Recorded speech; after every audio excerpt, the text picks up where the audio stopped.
Hey everyone, my name is Mohammed and today we're going to be doing a virtual lab practical since we can't be there in person. So the first part of the practical is range of motion. When it comes to testing range of motion, specifically in my case, shoulder range of motion, it is best to have preferred to have the client sitting. And when the client is sitting, make sure there's no obstructions around them to block them from potentially doing their full range of motion measurements. And to measure their range of motion, we use what is called a goniometer. And to measure this range of motion with the goniometer, we put the axis in the middle of the humeral head laterally and the stationary arm parallel with the trunk, while the movable is in line with the midline and of the humerus. And the therapist would be in the same area as the goniometer, so he would be lateral from the patient that is being tested. And when it comes to reading the goniometer, the movable arm on the goniometer is moved in coordination as to what the patient moves with the measurement, and then from there the measurement is read, and that's the range of motion for the client. Now, in terms of passive range of motion, active assisted range of motion, and active range of motion, otherwise known as self range of motion, there are certain considerations and precautions. So considerations would be that when testing a client, make sure to test the active range of motion first or the self range of motion and see what the full potential of that range is. Because if the client is within functional limit, there's no point in doing, or there's no need in doing the active assist or the passive range of motion. Some precautions for range of motion testing, on the other hand, would be infection or inflammation of the joint being tested, some osteoporosis in the joint being tested, or prolonged immobilization in that joint.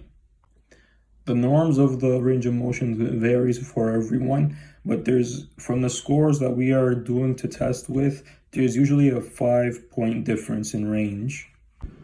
Now, when it comes to manual muscle testing of elbow flexion, first what you have to do is position the client correctly. So positioning them correctly for elbow flexion will be having them sit down with their elbow on the table and then having them bring their elbow up to them.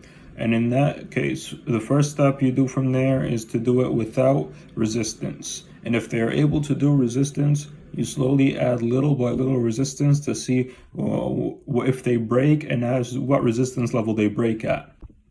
If they can't, on the other hand, you would have to put them in a gravity eliminated position and from there see if they could do the full range of motion. You also have to stabilize the proximal part of the joint being tested and give resistance to the distal part of the joint being tested until the patient breaks.